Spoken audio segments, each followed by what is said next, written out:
ETF index mutual funds నేర్చుకుని stock మార్కెట్లో రాణించాలనుకుంటున్నారా? వెంటనే ఈ నెంబర్కి కాల్ చేయండి.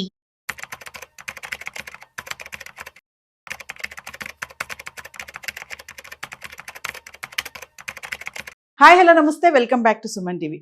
కేంద్ర ఆర్థిక మంత్రి నిర్మలా సీతారామన్ గారు ఈరోజు 2026-27 బడ్జెట్ని అయితే ప్రవేశపెట్టడం జరిగింది. మరి సుమారు 80 నిమిషాలు ఆవిడ ఈ ప్రసంగాన్ని కొనసాగించారు. మరి ఈరోజు జరిగినటువంటి బడ్జెట్లో ఏ అంశాలపైన మాట్లాడారు ఆల్రెడీ మీరు అందరూ ఫాలో అయిపోయి ఉంటారు. మరి వ్యవసాయానికి సంబంధించి, ఎడ్యుకేషన్ సంబంధించి, ఆరోగ్యానికి సంబంధించి, ఇంకా మౌలిక సదుపాయాలకు సంబంధించి, అసలు ఇన్కమ్ ట్యాక్స్, ఇవన్నీ కూడా మరి సామాన్యులకు ఈసారి ఈ బడ్జెట్ ఎలాంటి ఉపయోగాలు చేకూరుస్తుంది, దీనిపైన మనకు సమాచారం అందించడానికి ఈరోజు మనతో పాటు ఉన్నారు special guest associate professor school of economics Chittedi Krishnareddy గారు. So over to sir. నమస్తే, నేను doctor Krishnareddy Chittedi, associate professor school of economics, university of Hyderabad. ఈరోజు కేంద్ర ప్రభుత్వం ప్రవేశపెట్టినటువంటి కేంద్ర బడ్జెట్లో వ్యవసాయ రంగానికి ఏ రకమైన కేటాయింపులు జరిగాయి, ఏ ప్రాధాన్యతలు ఇచ్చారనే విషయాన్ని మనం గమనించాల్సింది.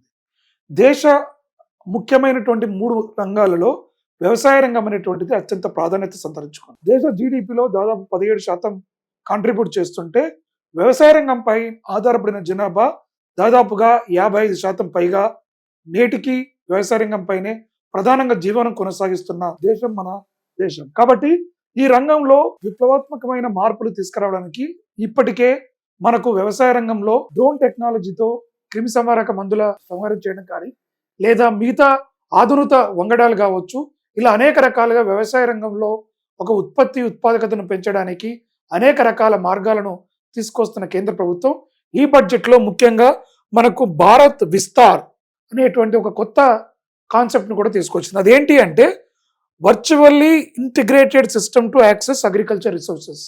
అంటే ఈరోజు మనందరికీ తెలుసు, మొబైల్ రివల్యూషన్ చాలా గణనీయంగా పెరిగింది.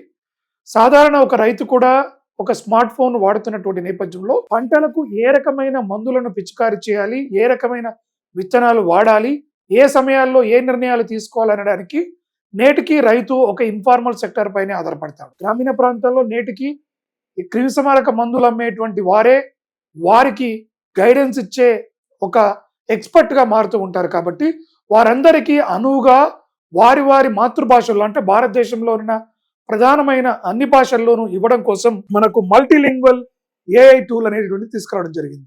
దీంట్లో ప్రధానంగా మీరు ఒక పంట గనక చీడపురు తగిలితే ఆ యొక్క పిక్చర్ను తీసి మీరు ఆ మొబైల్లో యాప్లో కనుక పెడితే ఏ రకమైనటువంటి మందులు పిచికారీ చేయాలి, ఏ రకమైన విత్తనాలు ఏ సమయాల్లో చేయాలి, ఇలా వ్యవసాయ రంగానికి సంబంధించిన అనేక రకాలైనటువంటి సమాచారం ప్రాంతీయ భాషల్లో రైతులకు నేరుగా లబ్ధి చేకూర్చేటువంటి మహత్తర కార్యక్రమాన్ని ఈ డిజిటల్ టెక్నాలజీ రూపంలో నేరుగా రైతులకు అందించే కార్యక్రమాన్ని కూడా ఈ బడ్జెట్లో తీసుకురావడం జరిగింది. అదేవిధంగా దేశంలో ఉన్నటువంటి మహిళలకు, ముఖ్యంగా సెల్ఫ్ హెల్ప్ ఎంటర్ప్రీనర్స్ ఎవరైతే ఉన్నారో వారికి షీ మార్ట్స్ అనేటువంటిది తీసుకురావడం జరిగింది. షీ మార్ట్స్ అనేటువంటిది రూరల్ ఉమెన్ లీడ్ ఎంటర్ప్రైజెస్.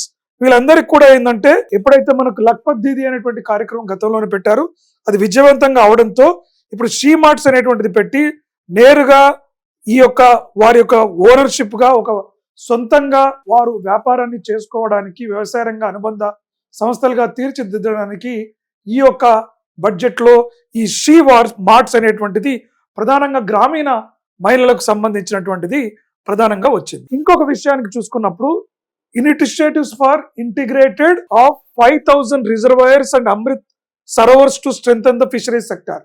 అంటే దాదాపుగా 500 రిజర్వాయర్లలో నీలి విప్లవం, అంటే చేపల పెంపకం పెంచడం కోసం రైతులకి చేదోడు అలైడ్ సెక్టర్ అంటాము, నేరుగా వారికి లబ్ధి చేకూర్చే విధంగా ఇప్పటికే కట్టినటువంటి బ్యారేజీలలో దాదాపుగా 500 వరకు ఈ అమృత్ సరోవర్స్, ఈ 500 రిజర్వాయర్స్ లో చేపల పెంపకాన్ని కూడా చేపట్టడానికి ఆస్కారం ఉంటుంది. అదేవిధంగా entrepreneurship development in Animal husbandry sector to provide quality employment opportunities కూడా ఈ దాంట్లో ఇవ్వడానికి ప్రాధాన్యత ఇవ్వడం జరిగింది. ముఖ్యంగా coconut promotion scheme to increase the production to enhance productivity to support 30 million people including 10 million farmers. అంటే ఈ కొబ్బరి యొక్క రైతులు ఎవరైతే ఉన్నారో వారందరికీ కూడా పెద్ద ఎత్తున పరిశోధన కావచ్చు, అమ్మకాలకు కావచ్చు, అనేక రకాల సహాయ సహకారాలను అందించడం కోసము, వారి ఉత్పత్తిని పెంచడం కోసము దాదాపుగా 10 మిలియన్ల రైతులకి లబ్ధి చేకూర్చే విధంగా తదనంగా ఆధారపడేటువంటి మిగతా 30 మిలియన్ల పీపుల్కి కూడా ఈరోజు మనకు ఈ బడ్జెట్లో ఈ కోకోనట్ ప్రమోషన్ వచ్చింది. ముఖ్యంగా తీర ప్రాంత ప్రజలు ఎవరైతే ఉంటారో ఈ కొబ్బరి చెట్ల పెంపకం పెంచేస్తున్నటువంటి రైతులందరికీ కూడా అత్యంత ప్రయోజనకారిగా కనబడతా ఉంది. అదేవిధంగా transforming Indian cashew and Indian cocoa into premium global brands by 2030. Cashew కావచ్చు, ఇటు కోకో కావచ్చు, వీటన్నిటిని కూడా ఒక ప్రీమియం గ్లోబల్ బ్రాండ్స్గా చేసి మనకు ప్రపంచవ్యాప్తంగా ఎగుమతులు పెంచడం కోసం చేసే ప్రక్రియ కనపడతా ఉంది.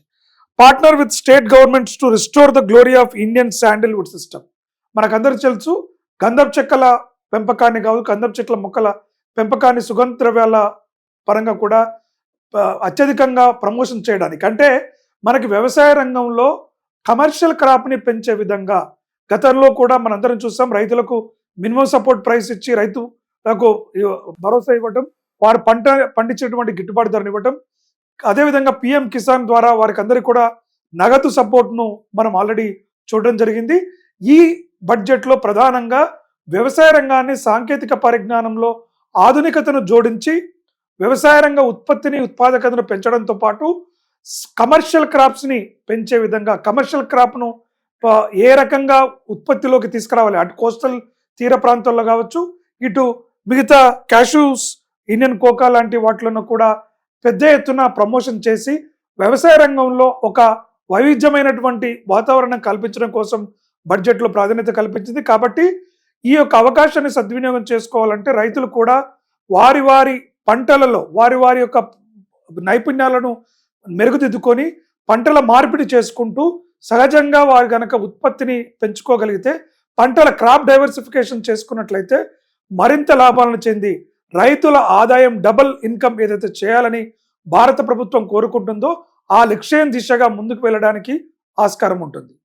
ధన్యవాదాలు.